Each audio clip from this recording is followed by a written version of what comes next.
Oke ya, ini rumus hidup. Orang bahagia itu sebenarnya orang yang bersyukur, itu saja. Bahkan kalau di Al-Quran kan malah kita diiming-imingi la in syakartum la azidannakum. Kalau engkau bersyukur, aku tambah. Ini sebenarnya sangat logis. Kalau kita ngasih orangnya seneng terus, terima kasih ya, yang diberi kemarin itu saya menikmati sekali. Itu kan kita pingin memberi lagi, biar dia tambah senang. Teman-teman, mari lanjut lagi, ngaji lagi. Gaya hidup meninggalkan sesuatu, berpantang sesuatu, menjauh dari sesuatu demi tujuan yang lebih tinggi. Ini ada di semua agama. Di Islam ada, di Kristen ada, di Hindu ada, di Buddha ada. Hampir di semua agama ada. Para biarawan, biarawati, sufi, darwis, yogi, sanyasi, ada semua. Tujuannya, ya memang ada yang duniawi, ada yang ukhrawi. Ada yang duniawi, ada yang spiritual. Ada yang memang tujuannya mendekat pada Tuhan. Pasrah diri sepenuhnya ke ranah ilahiyah. Ada yang tujuannya duniawi. Saya puasa 40 hari ini Pak, biar rezekiku lancar. Nah ini tujuannya duniawi. Jadi tirakat-tirakat hidup asketik untuk tujuan duniawi. Saya ini sekarang uzlah di hutan Pak, tujuannya biar anak cucu saya besok makmur semua, sejahtera semua. Nah, ini tujuan duniawi. Kita lanjutkan ya sebelum nanti kita masuk ke praksisnya dalam Islam. Nah, ini buahnya. Kalau tadi tujuannya berarti dari manusianya, kalau ini buahnya. Dari berbagai konsep hidup, gaya hidup asketik, itu secara umum orang menganggap gaya hidup asketik itu punya manfaat menyembuhkan, memurnikan, meremajakan, refreshment spiritualitas untuk hidup yang lebih baik, khususnya hidup yang hakiki, karena hakikatnya hidup ini kan kembali kepadanya, ilaihi roji'un. Nah, kan kita sering disindiri sama ustadz-ustadz, sama kiai-kiai, wong akhir hidup kan jelas kematian, kok jarang orang mempersiapkan kematian. Nah, persiapan menuju kematian itu apa? Hidup asketik. Jadi melakukan praksis-praksis asketik. Kemudian yang ketiga, menuju pencerahan, kesadaran diri, realisasi diri. Termasuk khususnya kesadaran betapa fananya dunia dan betapa ranah batin itu lebih sejati. Ini kita sadari lewat perilaku-perilaku asketik. Seperti apa sih gaya hidup asketik? Kapan-kapan kita bahas di agama yang lainnya. Sekarang kita masuk ke Islam dulu. Gaya hidup asketik dalam Islam itu termasuk tadi diawali dari konsep-konsep minimalisme dan lain sebagainya. Catatan saya ada 4 sebenarnya, yang kelima itu buahnya. Jadi yang pertama qanaah, yang kedua zuhud, yang ketiga uzlah, yang keempat riyadoh, dan puncaknya atau buahnya itu zauk. Ini pakai bahasa Arab semua ya. Malam hari ini kita ngaji beneran. Tidak apa-apa ya. Yang pertama qanaah. Qanaah itu mudahnya merasa cukup. Ridho dengan apapun situasi yang sekarang aku hadapi. Ini mirip prinsip minimalis kemarin. Orang qanaah itu tidak banyak menuntut. Dia menerima. Saya kerja capek-capek, kok yo UMR-nya cuma sekian toh yo, misalnya. Itu versinya orang yang qanaah, ya sudah, mungkin rezekiku jatahnya sekian. Itu qanaah namanya. Oke ya, wong yo rezeki itu kan tidak dihitung besarannya misalnya. Kata orang qanaah ya begitu ya. Nah, jangan marah yang kemarin kalian protes-protes UMR. Cuma ini memang gaya hidup qanaah itu begitu. Jadi sudahlah, apapun yang diberikan Allah aku terima. Ini konteksnya hubungan dengan Allah ya. Terus zuhud. Zuhud itu mudahnya nanti kita bahas satu-satu.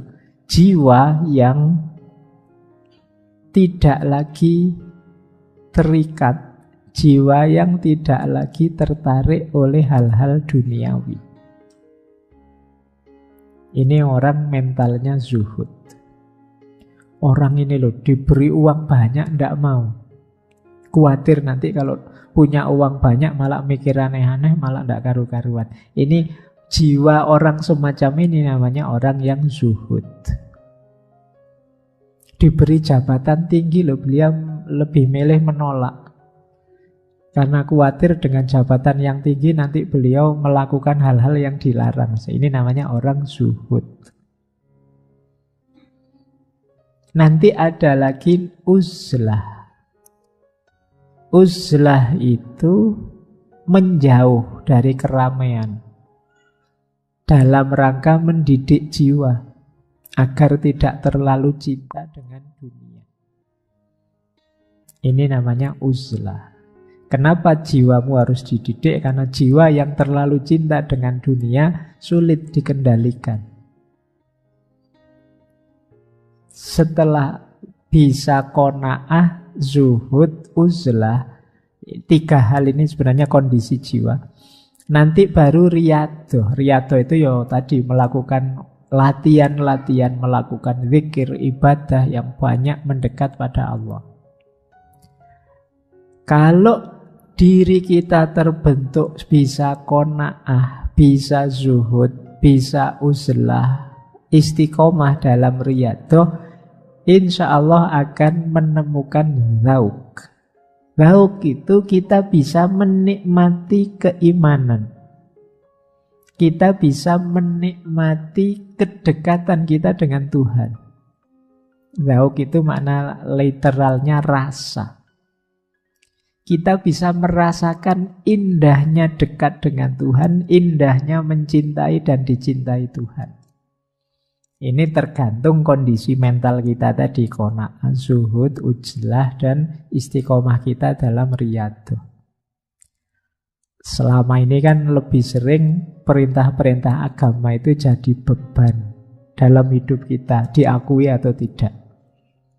Kalian kan lagi santai-santai ngobrol, adzan, Allah baru ngobrol sebentar sudah harus sholat lagi. Misalnya itu kan rasanya kayak agama itu beban sekali.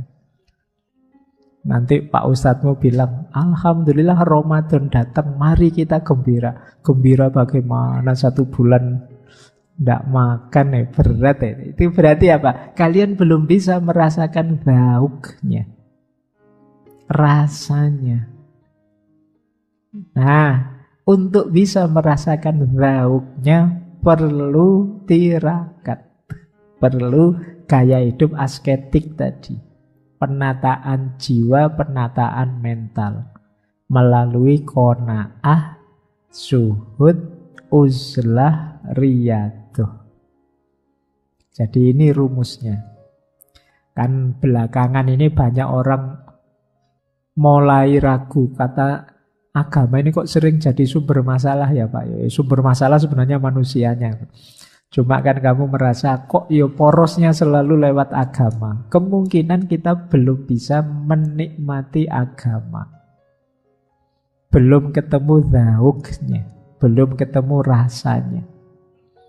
Kalau bahasanya hadis itu manisnya iman. Kita belum nyampe ke sana. Nah, berarti apa? Bereskan dulu jiwa kita. Termasuk dengan ini semua, qanaah, zuhud, uzlah, riyadhah, dan seterusnya. Nah, kalau ini manfaatnya, kenapa sih saya harus qanaah, merasa cukup?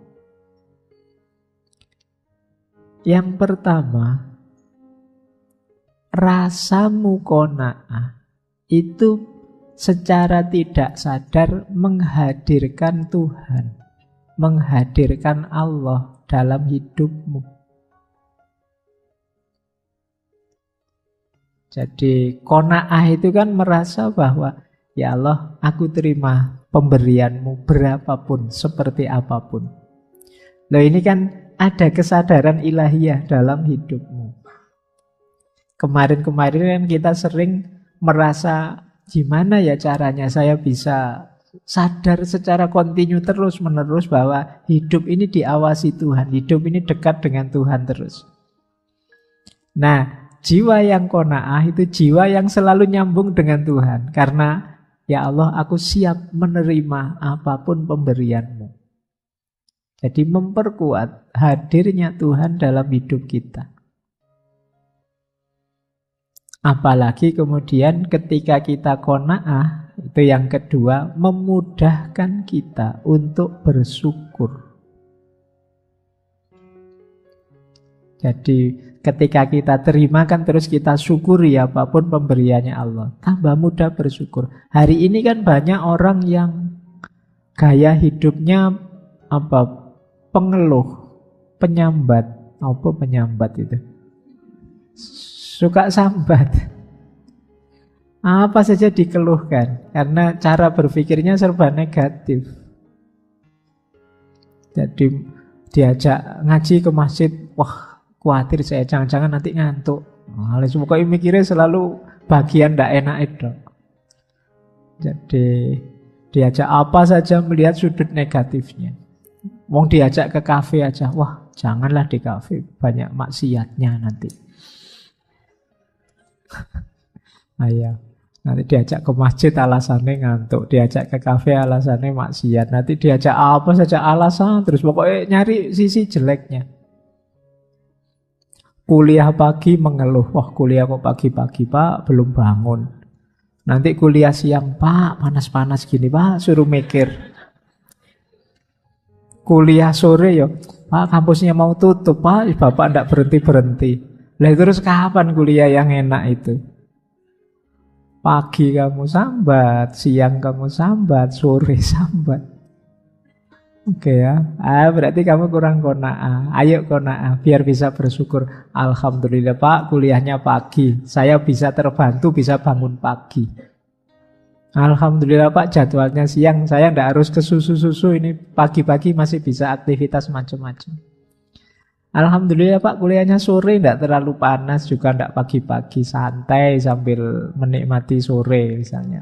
Apa saja bisa kita syukuri, apa saja bisa kita keluhkan. Maka ayo latihan qanaah biar mudah bersyukur. Oke ya, ini rumus hidup. Orang bahagia itu sebenarnya orang yang bersyukur, itu saja. Bahkan kalau di Al-Quran kan malah kita diiming-imingi la in syakartum la azidannakum. Kalau engkau bersyukur, aku tambah. Ini sebenarnya sangat logis. Kalau kita ngasih orangnya senang terus, terima kasih ya, yang diberi kemarin itu saya menikmati sekali. Itu kan kita pingin memberi lagi, biar dia tambah senang. Tapi kalau kita dikasih tapi diam saja, ndak terima kasih, ndak. Itu kan kita yang ngasih, ini seneng ndak ya, jangan-jangan ndak cocok, jangan-jangan ndak suka. Kita mikir kalau mau ngasih lagi kan. Wong dia merengut terus itu, ndak ada senyum-senyumnya, jangan-jangan ndak seneng saya beri ini. Ya sudah, ndak tak beri lagi. Nah, kalau orang yang bersyukur, seneng kan kita melihatnya. Yowis, gampang nanti saya tambah. Berarti kamu seneng saya beri ini.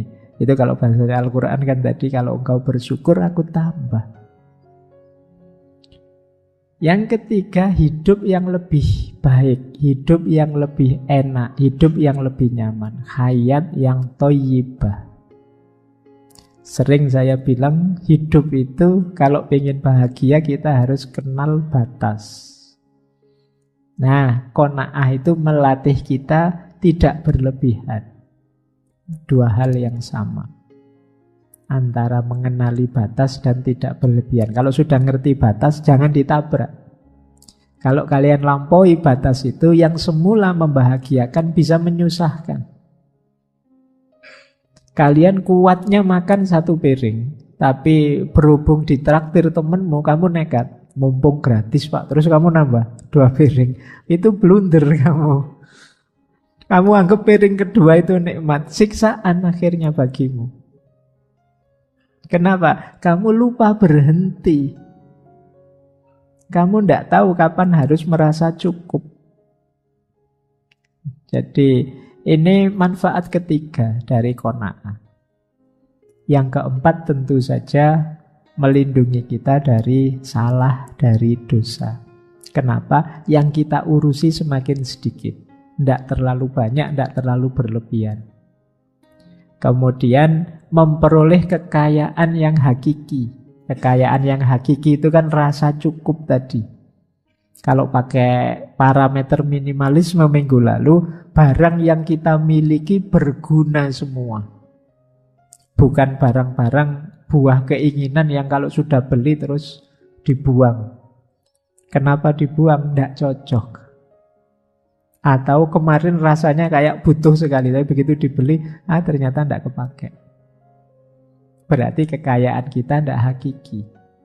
Ya kayak kalian, kayak kemarin itu loh, kalau sedang terlena oleh flash sale apa oleh apa, itu kan kamu apa wae diklik. Wah ini mumpung murah Pak. Loh ya jangan murahnya dulu lah, kamu butuh apa enggak? Ya kan? Oh ini kaosnya 100.000 dapat 6 loh Pak, luar biasa.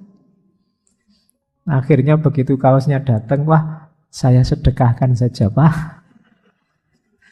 Lah iya salahmu sendiri kemarin, serakah gara-gara murah. Oke ya, yuk punya barang-barang kekayaan yang hakiki yang memang kita butuhkan saja. Dan mulia, orang qanaah itu kebalikannya orang tamak. Kita kan tidak nyaman lihat orang tamak. Nah kalau lihat orang qanaah, tidak ambisius, tidak agresif, itu kan enak. Dimuliakan di masyarakatnya. Baik, ini manfaatnya qanaah. Nah, ini gaya hidup asketik namanya zuhud. Zuhud itu menganggap bahwa kesenangan dunia hanya sementara. Akhirat lebih baik dan lebih kekal. Apa dunia dibuang? Tidak. Dunia adalah tempat untuk menyiapkan hidup bahagia di akhirat. Jadikan dunia kendaraan untuk menuju akhirat. Orang zuhud itu mengeluarkan cinta dunia, memasukkan cinta pada Allah. Orang zuhud itu melepaskan diri dari ketergantungan pada makhluk. Tergantung ya pada Tuhan saja. Orang zuhud itu menganggap bahwa bahagia itu bukan materi, tapi spiritualitas. Bahagia itu bukan harta, tapi rasa cukup, rasa puas. Orang zuhud menganggap bahwa harta dan jabatan itu amanah untuk kemanfaatan diri dan kemanfaatan orang banyak. Orang zuhud itu hemat, sederhana, menghindari kemewahan yang bisa menggoda. Orang zuhud itu menjaga anggota tubuh dari segala yang menjauhkan diri dari Allah. Jadi ini gaya hidup orang zuhud. Ini saya baca cepat, nanti mungkin teman-teman kalau di kamar dicentangi satu-satu ya. Ini saya sudah, kalau belum disilang. Nah, saya tidak tahu nanti skornya berapa level zuhudmu. Jangan-jangan terus ketemunya silang semua. Oh, saya kok silang semua Pak? Kalau silang semua, ya kamu urut satu-satu. Kamu mau latihan yang mana dulu? Tadi kan memang ini dalam rangka riyadhah, latihan. Melatih jiwamu agar tidak cinta dunia, agar sibuk dengan Tuhan saja. Ini gaya hidup asketik. Baik. Nah ini ada menarik, ada teori tentang prosesnya. Untuk jadi orang yang zuhud, ada tahapannya. Jadi pertama tentu saja yang paling dasar, tinggalkan yang haram. Saya zuhud loh Pak, saya cinta Allah saja. Lah kok masih banyak melakukan yang dosa-dosa yang haram-haram. Nah, itu kan beda Pak, ini kan cinta loh Pak. Ayo ndak, itu berarti belum. Jadi yang paling dasar meninggalkan yang dosa-dosa yang haram-haram. Naik satu level, meninggalkan yang meragukan. Sudahlah, saya ragu-ragu ini baik apa buruk ya ini, saya tinggal saja. Ini sulit. Orang itu biasanya disetir oleh untung rugi atau suka dan tidak suka. Sehingga keputusan selalu didasarkan pada itu. Ya, kalau sudah kadung seneng mau gimana lagi? Atau terlanjur suka mau gimana lagi? Nah, padahal level 2 setelah kita bebas dari yang haram, bahkan kalau bisa ya kita membebaskan diri dari yang tidak jelas. Kalau masih kuat, naik satu level. Membebaskan diri dari yang boleh, yang halal. Tapi halal sih, tapi berlebihan. Makan itu halal, tapi berlebihan jelek. Maka saya tidak makan berlebihan. Saya tinggal itu. Atau aktivitas yang sia-sia. Kayak tadi, 3 jam hanya untuk nonton TikTok misalnya. Itu kan eman-eman. Boleh wong yo HP-HPmu sendiri, kuota-kuotamu sendiri, yo tidak ada yang larang. Tapi kan yo kemanfaatannya kecil. Maka saya hindari yang begitu. Itu yang halal tapi sia-sia kamu tinggalkan. Atau halal sih, ya ndak sia-sia, ya ndak berlebihan, tapi membuat kita terlena. Akhirnya jauh dari Allah. Gara-gara keterlenaan itu. Nah ini ditinggalkan juga. Nah ini tahapan-tahapannya ya, kalian latihan lah. Pak, saya yang haram saja masih berat ya Pak. Iya, pelan-pelan ndak apa-apa. Apalagi yang subhat, apalagi yang halal. Ayo latihan satu tahap demi satu tahap sampai puncaknya hanya tersisa Allah saja. Jadi kalau sudah bisa ninggal yang haram, ninggal yang subhat, atau halal sih tapi tidak ada gunanya, sia-sia, berlebihan malah membuat jauh dari Allah, puncaknya adalah nanti yang tersisa tinggal Allah saja. Baik, ya ini diingat-ingat jadi rumus. Semakin kalian naik level, naik kelas, semakin alhamdulillah. Inilah gaya hidup zuhud. Nah, ini quotes lagi. Kalau ini dari Imam Ghazali. Saya baca Indonesianya saja ya, biar kalian tidak lama-lama roomingnya. Kata Imam Ghazali, zuhud itu tidak sama dengan meninggalkan harta. Ketahuilah, banyak orang mengira orang yang meninggalkan harta duniawi itu orang zuhud. Padahal tidak mesti demikian. Kenapa? Meninggalkan harta dan berpenampilan buruk itu mudah saja, ringan saja. Bagi mereka yang berambisi dipuji sebagai zahid. Nah, hari ini kan banyak orang belum zuhud, tapi sudah acting zuhud. Jadi, kalau saya dunia itu anti sudah. Pak Duni tidak punya duit. Ini kan acting saja. Batinnya sebenarnya rindu, pingin punya banyak uang. Tapi gayanya biar kelihatan seperti zahid. Terus dia merendah-rendahkan uang. Padahal dia butuh uang. Apa uang itu? Apa dunia itu? Nanti setelah itu diberi sangu besar. Alhamdulillah. Nah, jadi hakikatnya bukan itu. Monggo saja kalau punya harta. Banyak sufi juga kaya. Tapi batinnya tidak terikat oleh dunia yang dia miliki. Seandainya kekayaan itu saat itu juga habis hilang, dia tidak akan sedih. Ini namanya batin yang tidak terikat oleh dunia. Kadang-kadang unik. Ada hukum timbal balik. Yang kita hindari-hindari justru datang. Yang kita kejar-kejar justru lari. Ini salah satu rumus dalam hidup itu kan. Banyak paradok-paradok. Nah, banyak ulama itu yang jiwanya sangat zuhud, tapi kaya. Entah dari mana hartanya datang. Meskipun beliau-beliau tidak menginginkan itu dan tidak melekat di situ. Jadi punya harta atau tidak punya harta belum jadi ukuran jiwa seseorang sudah zuhud. Jadi zuhud itu berarti kondisi jiwa kita yang tidak cinta, tidak terikat oleh dunia. Zuhud itu hati yang bersih dari duniawi. Imam Ghazali di yang bawah itu mencontohkan Nabi Sulaiman itu pemilik kerajaan yang luar biasa, punya kekuasaan yang luar biasa, tapi beliau ini termasuk orang yang zuhud.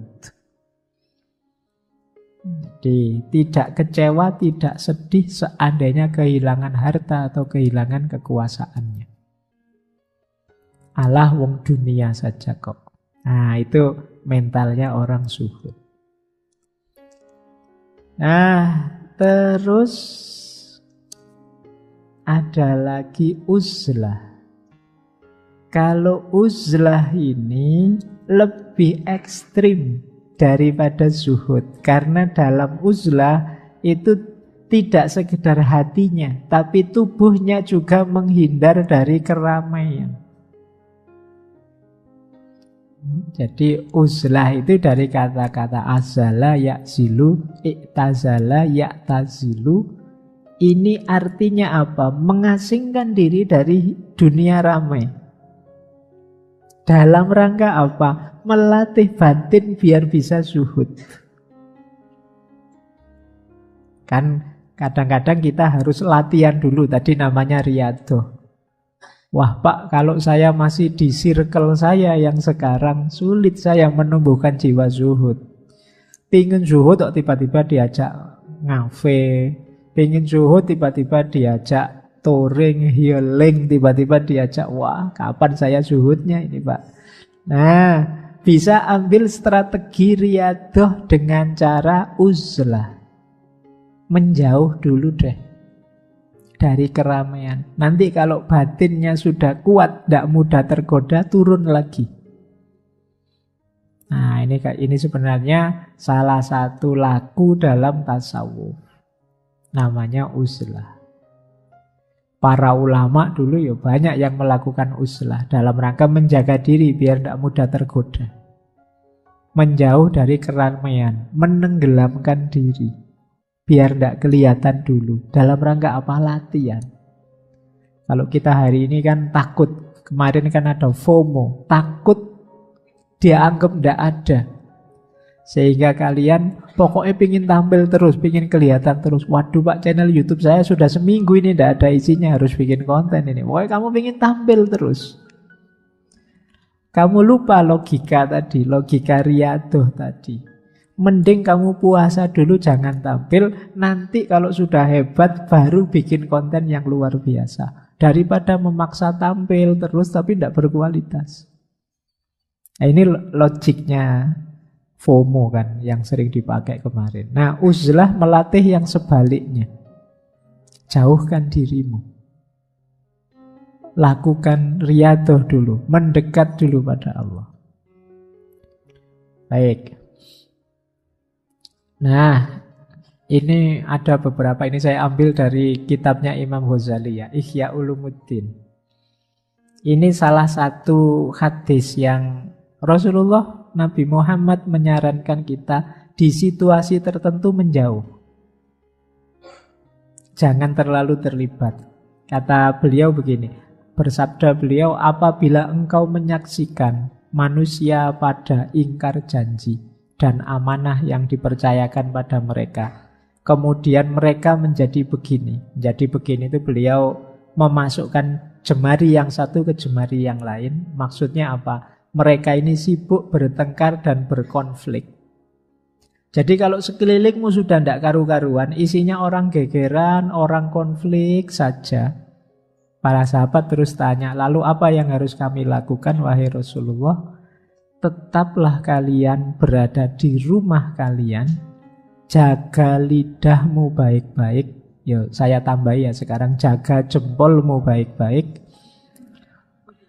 Ya, ambil apa yang kalian ketahui, tinggalkan apa yang kalian tidak ketahui. Karena itu tetap sibuklah dengan urusan kalian sendiri dan tinggalkan urusan orang banyak. Biar kamu tidak terpengaruh. Nah, ini dimaknai ada momen ketika kalian mundurlah. Jangan terlalu terlibat, situasinya tidak kondusif. Isinya orang gegeran, orang berselisih. Kalau kamu masuk, pasti kamu terlibat perselisihan itu entah di posisi yang mana. Mundur sebentar. Apa sama sekali kemudian tidak peduli? Ya enggak. Kalau memang ada yang jelas baik, kalian ambil. Yang meragukan, yang tidak jelas, yang kalian tidak ngerti apa-apa, singkirkan semua.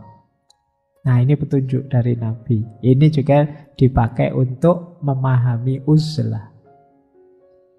Atau ini kata-kata Umar bin Khattab, kesendirian lebih baik daripada sahabat yang buruk perilakunya.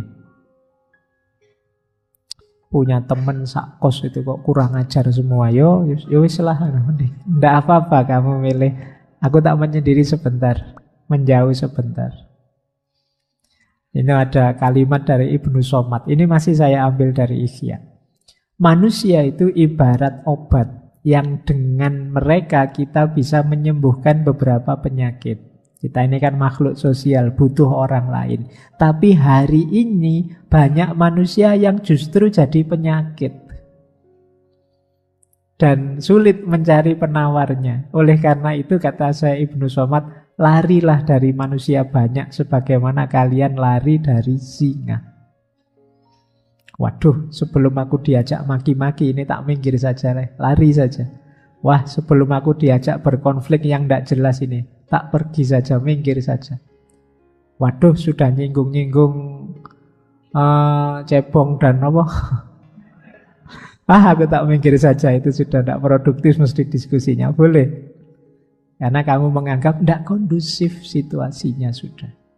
Uzlahlah, jernihkan dirimu. Karena kalau kamu terlalu terlibat di dalam, biasanya sulit jernih. Kalian ngerti sesuatu secara nyata itu kan kalau ambil jarak sebentar, ambil jarak sedikit. Kalian tidak akan tahu kalau tembok ini warnanya hijau kalau wajahmu nempel di tembok. Nempel jadi satu nih. Kan tidak jelas ini hijau apa putih kan tidak jelas. Orang itu kelihatan ganteng apa cakep itu kan kalau ada jarak sedikit. Oh ya kamu ganteng. Tapi kalau wajahnya nempel itu ganteng dan tidak ganteng tidak masalah. Tidak ada bedanya. Wong yo tidak jelas karena nempel. Maka ambil jarak untuk bisa berpikir jernih. Nah, itu antara lain dengan uzlah. Inilah gaya hidup asketik yang namanya uzlah.